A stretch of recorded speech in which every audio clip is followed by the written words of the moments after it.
Attention pour les couleurs. Ouais. Envoyez.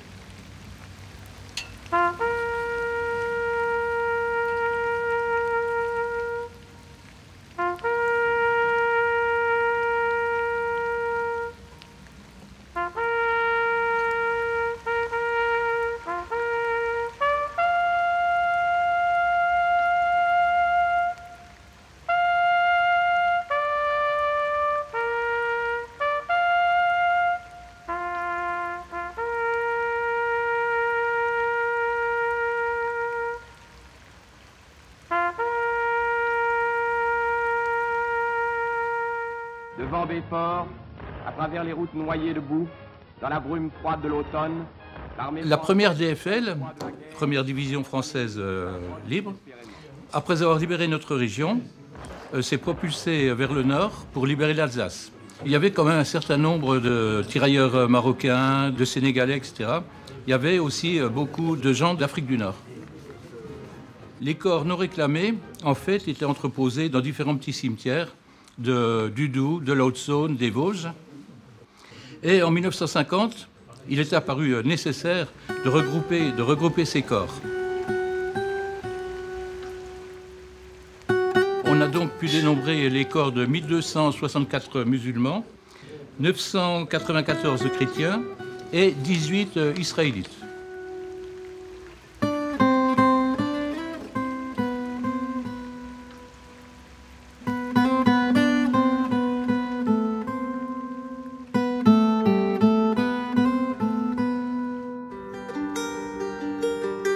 Alors que commencent les célébrations du 100e anniversaire de la guerre 14-18, les Francs-Comtois n'ont pas oublié le sacrifice de leurs aînés durant la Première et la Seconde Guerre mondiale, et cette période de combat où la fraternité d'armes abolissait les différences d'origine et de religion.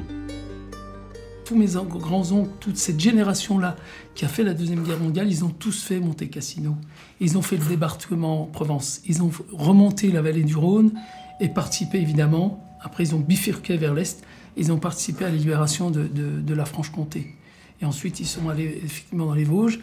Et ce qui est marquant, c'est qu'à l'époque, ils n'apparaissaient pas comme des indigènes, ils apparaissaient comme des libérateurs. La ville de Pontarlier témoigne d'une présence de l'islam en Franche-Comté bien avant la participation des soldats musulmans à la libération de la France. Dès la fin du XIXe siècle, une personnalité locale va bouleverser la vie de la très catholique capitale du Haut-Doubs. Le docteur Philippe Grenier, connu dans sa ville pour son aide généreuse aux plus démunis, se prend de passion pour l'islam, religion qu'il a découverte en Algérie. Il venait tous les jours, on habitait en bas, là au premier étage, il venait toujours voir ma mère pour lui lire une page de Coran.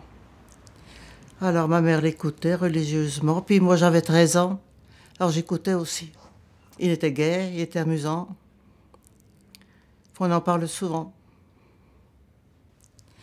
On le rencontrait dans le couloir, habillé en arabe, et tous les gens le regardaient passer. À la moindre prière qu'il y avait l'islam, il s'agenouillait n'importe où. Que ce soit le pape qui soit devant lui, c'était pareil.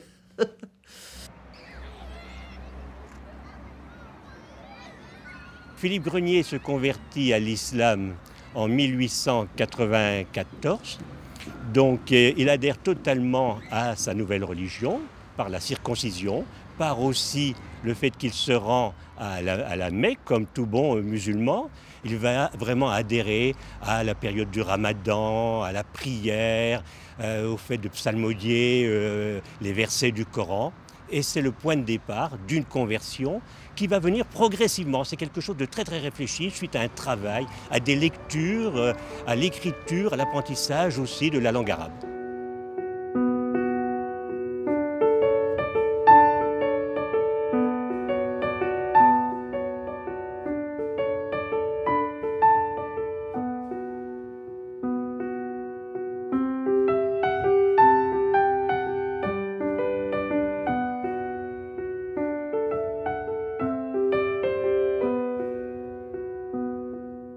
Le docteur Philippe Grenier s'imprègne quotidiennement du Coran et rédige de nombreuses observations en français et en arabe, fruit de ses lectures du livre saint.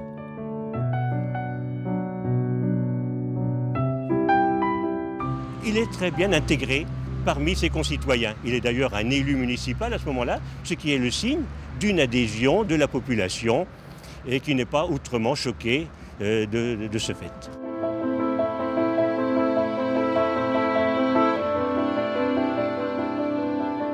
Ce qui est original chez Philippe Grenier, c'est qu'il a été capable à la fois d'être un très bon républicain. Il a été élu très jeune, à 23 ans, sur une liste de républicains progressistes.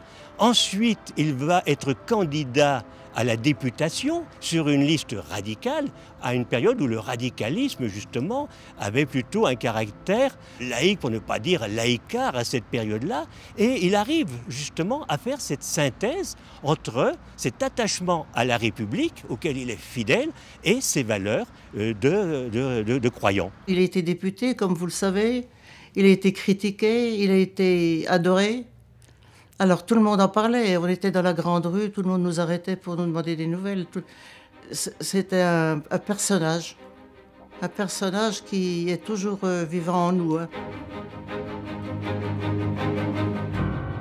Le lendemain de son élection, la presse se déchaîne contre le nouveau député. À la fois, on le caricature, mais d'autre part, la presse est particulièrement violente, haineuse vis-à-vis de lui. On parle d'infidèles, de renégats, et quasiment tous les journaux font leur chou gras pendant plusieurs semaines de cet élu de la France. Un seul journal, dans un premier temps, c'est le journal Le Matin, qui va en faire l'éloge grâce à Jean Jaurès. Jean Jaurès est pratiquement le seul homme à cette époque-là à comprendre la signification de cette élection.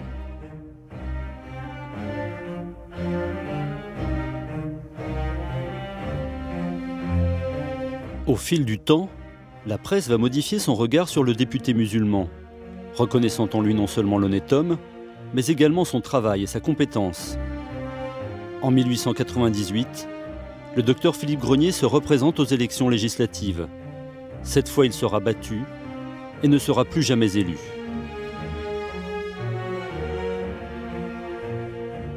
Après cette défaite électorale, Philippe Grenier va surtout s'adonner cette fois à ses malades et avoir une vision de plus en plus élargie de la région musulmane. Il va beaucoup communiquer avec, par exemple, le maréchal Lyautey, avec Tolstoï, avec beaucoup d'hommes, justement, qui s'interrogent sur la place de l'islam, la place aussi des colonies dans la France. Pontarlier est un cas unique en France. En effet, le collège de la ville et la mosquée portent tous deux le nom du docteur Philippe Grenier. Les jeunes, ils en parlent de temps en temps, et ils sont touchés quand même par le côté un peu humain. Ils ont gardé cette expression de médecin des pauvres, qui est un peu en parallèle avec la religion, si vous voulez. Donc les gens, ils sont très fiers de ce qu'il a fait, le docteur Grenier.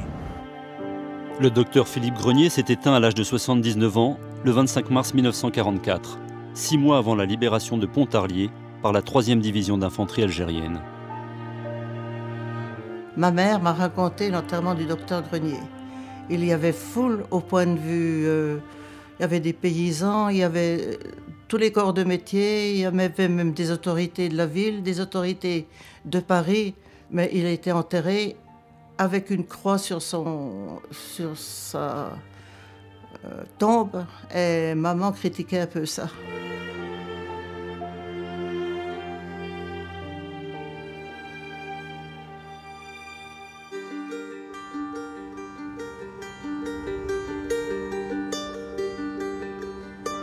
Après la guerre, un certain nombre de mes grands-oncles et apparentés sont installés essentiellement à Besançon. Il faut savoir que Besançon, c'est une ville qui est passée de 60 000 habitants en 1945 à peu près 120 000 dans les années 60. Donc il a fallu construire. Donc ces fiers Chaouia, ils étaient les bienvenus dans le bâtiment. Et comme ça se faisait à l'époque, il y avait un appel de main-d'œuvre. C'est-à-dire que quand on avait un bon ouvrier, on lui demandait s'il avait un cousin comme lui, et c'est ainsi de suite qui sont arrivés.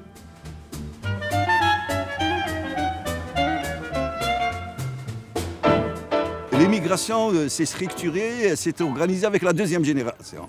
Donc leurs enfants qui ont étudié à l'école laïque ont quand même acquis un certain niveau de savoir. Les enseignants, quand on travaillait bien à l'école, on voyait qu'ils étaient heureux. Moi, je leur rends toujours hommage quand... c'est vraiment ça, quoi. C'est l'ascenseur social, c'est l'éducation nationale. Et effectivement, dans ma famille, il y a eu des réussites assez exceptionnelles, on va dire. Moi, ça me semblait naturel à l'époque. On travaillait bien à l'école, on réussissait.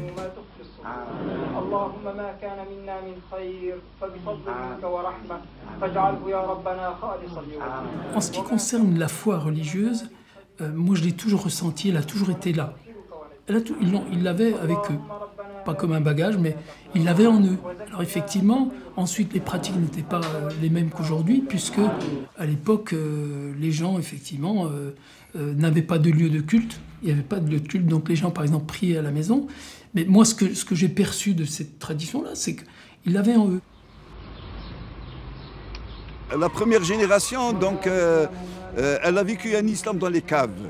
Donc, ils n'ont pas eu les possibilités de rendre cet islam dans une visibilité honorable dans l'espace où ils vivent. Donc, et c'est pour cela que je cite la deuxième génération, qui était une génération d'intellectuels, d'enfants de l'école laïque, qui ont pu quand même organiser cet islam avec les parents, les grands-parents. J'ai toujours pensé que c'était une sorte de miracle. Ils ont transporté ça en eux, ils ont toujours gardé ça en eux. Effectivement, il y avait les fêtes de l'Aïd. Donc, il y avait les fêtes de l'Aïd. Quand on est petit, on ne pose pas trop de questions. Il y avait le ramadan, moi, je me souviens bien des périodes de ramadan. Et puis ces fêtes, là où tout le monde se retrouvait. Et ces valeurs aussi qu'on nous transmettait, c'est des valeurs déjà de fraternité. Ça, c'est quelque chose moi, que j'ai toujours entendu autour de moi. Respect du voisin. Le voisin, c'était quelque chose de... Quel qu'il soit, c'était quelque chose d'important. Et voilà, moi j'ai été baigné dans ces valeurs-là et l'islam a été toujours une continuité malgré l'exil. Il y aurait environ 100 000 musulmans aujourd'hui en Franche-Comté.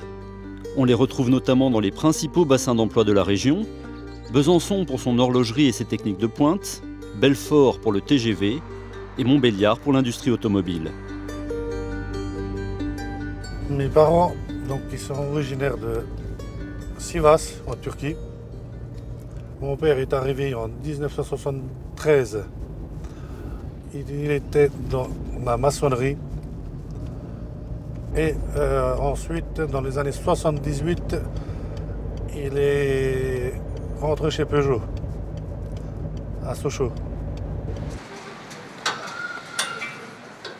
Dans cette entreprise, il y a eu beaucoup de migrés musulmans qui ont travaillé.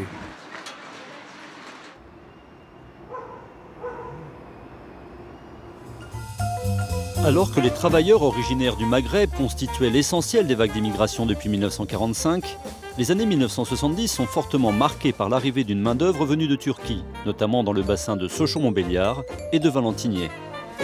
Avec le temps, ces travailleurs émigrés vont s'enraciner progressivement en Franche-Comté et se regrouper en associations pour créer leur propre lieu de culte. En ce qui concerne la communauté turque, c'est vrai qu'il était difficile de faire sa prière.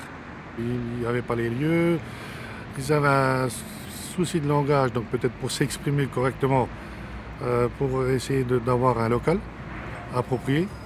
Donc c'est vrai que c'était un petit peu difficile.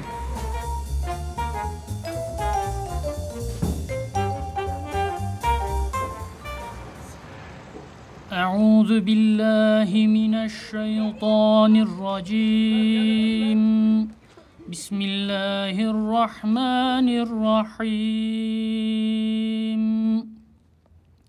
اقرأ باسم ربك الذي خلق خلق الإنسان من علق اقرأ وربك الأكرم الذي علم بالقلم علم الإنسان ما لم يعلم. La mosquée n'est pas seulement le lieu de la lecture du Coran, de la psalmodie et de la prière.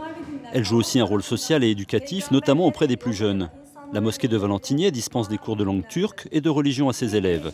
Ils y reçoivent également un soutien scolaire. L'éducation des jeunes ici, c'est très important pour l'avenir, pour qu'ils apprennent déjà à la base leur culture et acceptent à respecter la culture des autres. Les jeunes qui côtoient la mosquée, nous souhaitons qu'à l'avenir, quand ils seront plus grands, ils vivent en harmonie avec tout le monde, qu'ils soient ouverts à toutes les communautés qui puissent vivre en paix. Aleyküm selam. Hoş geldin.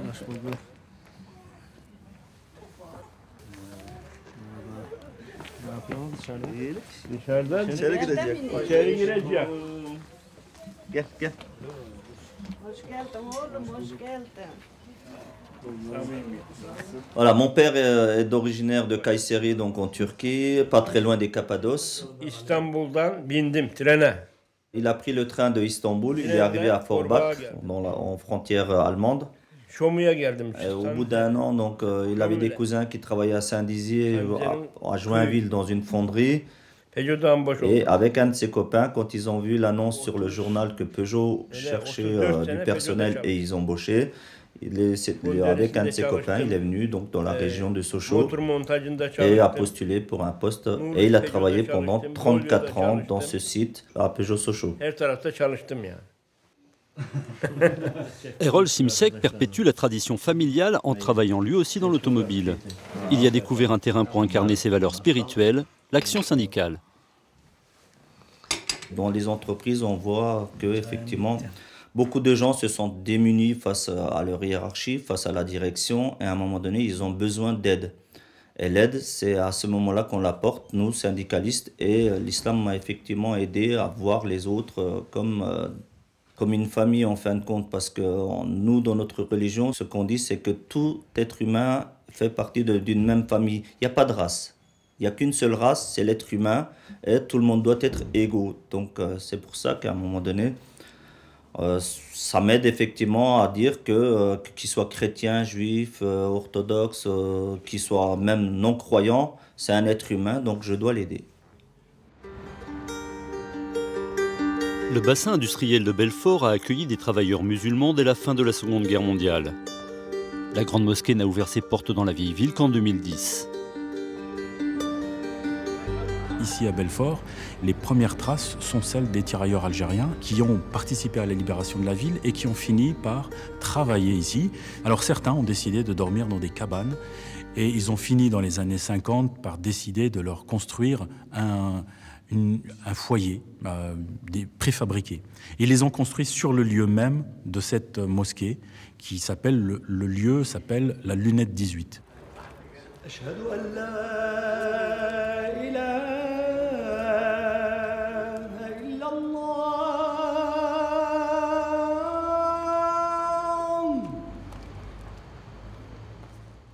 أشهد أن لا إله إلا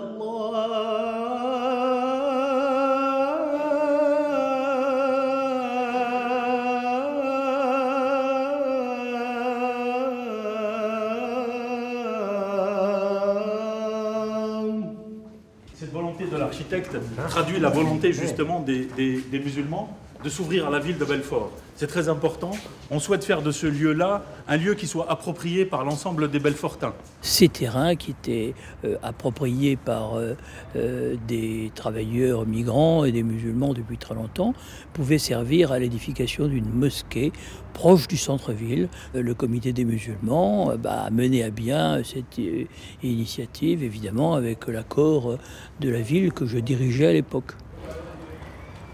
C'est une très belle mosquée et nous sommes absolument fiers de cet enrichissement du patrimoine belfortin.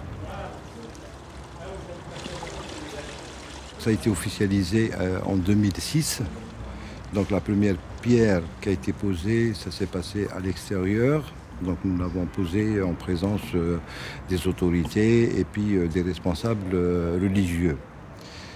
Nous avons connu, si vous voulez, quand même des anecdotes. On a eu quand même pas mal de problèmes pour ce projet-là. Donc il y a eu des manifestations, il y a eu des signatures de pétitions, etc. La France est une république laïque. La laïcité n'est dirigée contre aucune religion, bien au contraire, elle protège toutes les religions puisque la République garantit la liberté de conscience et la liberté religieuse. Finalement, ça a traîné 3 années de retard. Et puis après, le permis de construire a été validé. Pendant la période du Festival international de la musique universitaire qui se tient à Belfort pendant le mois de mai, donc on fait les portes ouvertes. Et avec des guides qui expliquent un petit peu c'est quoi une mosquée, qui parlent un peu de l'islam pour qu'on communique avec les autres pour mieux se connaître, mieux se comprendre. Voilà juste quelques petites touches de la part de l'architecte, notamment par exemple l'utilisation du grès rose des Vosges, puis bien évidemment la charpente qui est absolument magnifique. Et puis tout autour vous trouverez en fait un cachet architectural andalou, ottoman et même oriental de manière générale du Maghreb. L'ouverture, elle est de deux côtés. Quand on accueille l'autre, il va nous apporter, il va nous enrichir. Donc, au fait, l'enrichissement, il est de part et d'autre. Allahu Akbar.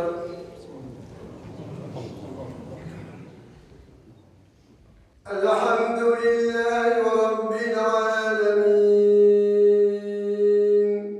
Ar-Rahmanir Rahim, Maliki Yawmiddin.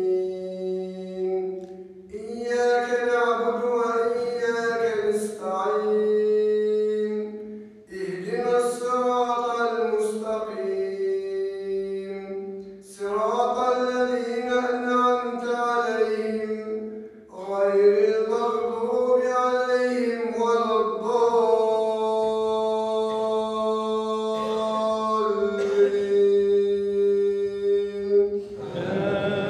Amin.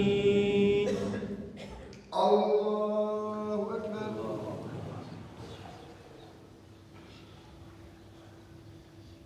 Sami Allahu liman hamidah. Allahu Akbar.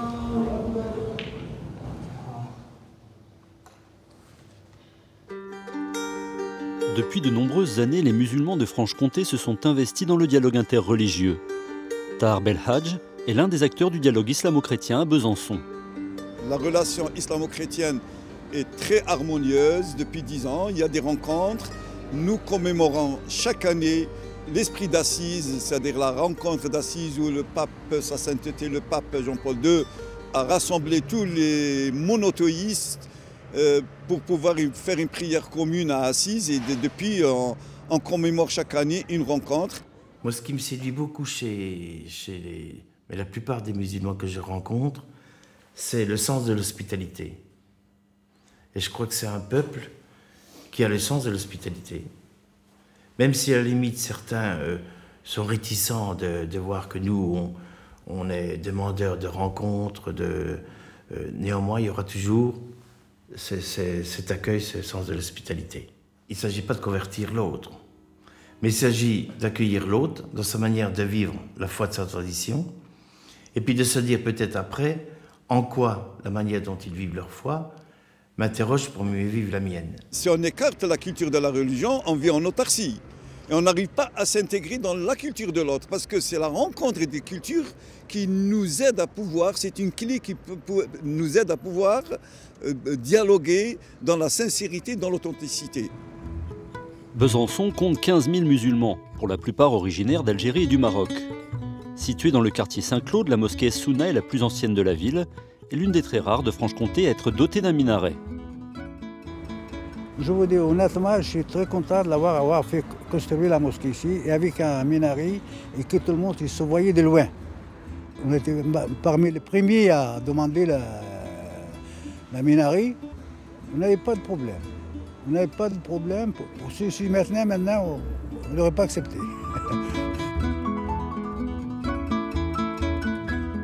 La première mosquée qui est née à Besançon, c'était la mosquée de Saint-Claude. Et par la suite, il y a eu dans les périphériques des mosquées. La communauté turque a construit des mosquées tout récemment. La communauté marocaine aussi, ils ont construit une très belle mosquée qui n'est pas loin du quartier ici. Et l'islam, quand même, s'est structuré et puis il s'est institutionnalisé avec l'arrivée du CFCM.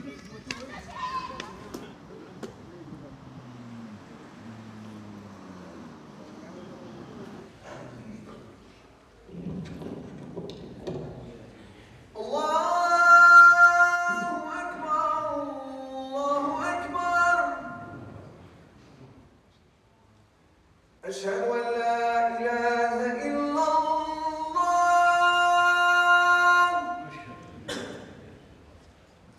أشهد أن محمدا رسول الله.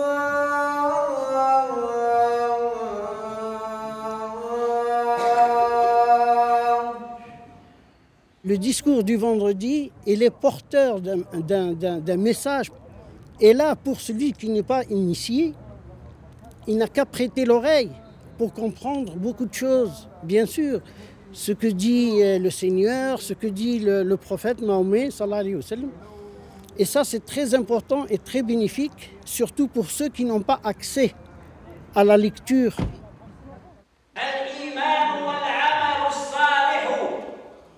سببان من الأسباب التي تجعل صاحبها من الفائزين في الدين والدنيا والآخرة. قال الله تبارك وتعالى: من عمل صالحا من ذكر أو أنثى وهو مؤمن فلنحيينه حياة طيبة. النقطة الثانية: الصدق. الصدق بين قوسين الإخلاص. الإخلاص. قال الله تبارك وتعالى في آخر سورة التوبة: بسم الله الرحمن الرحيم يا أيها الذين آمنوا اتقوا الله وكونوا مع الصادقين. Ça fait la 42 ans que j'habite à Besançon. Je travaille dans un hôpital psychiatrique. Je suis père de 2 enfants.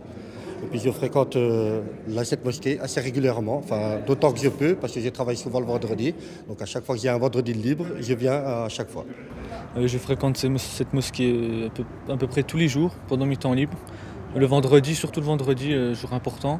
C'est aussi l'occasion de voir quelques personnes ici, notamment ma famille, mes amis. C'est bien de se réunir. Les inscriptions ont été découvertes ce matin par les premiers fidèles. Des tags inscrits sur les murs de 2 mosquées de Besançon. La Franche-Comté n'échappe pas aux profanations de mosquées dont le nombre est en constante augmentation partout en France, selon l'Observatoire de l'islamophobie.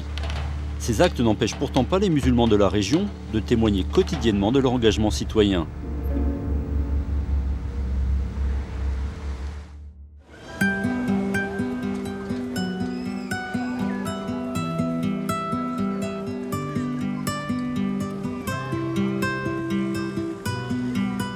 En 2005, un événement tragique est survenu dans le quartier de Planoise à Besançon. Le geste héroïque du jeune Salah Gaham rappelle à tous que les musulmans témoignent des valeurs de l'islam, aussi par leurs actes. Salah Gaham est connu par tous les Byzantins et tous les Francs-Comtois. C'est quelqu'un qui a sacrifié sa vie pour sauver d'autres vies. Donc il y a eu, pas loin d'ici où nous sommes, un forum là où qui loge les étudiants et où il y a eu un grand feu.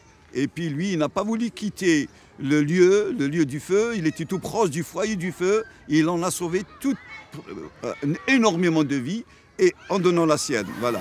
Et quand j'ai vu sa maman le jour de l'enterrement de M. Gaham, elle m'a profondément touché en me disant: oui, j'ai une profonde douleur, je perds mon fils, mais je suis quand même très fier que mon fils est mort pour une cause.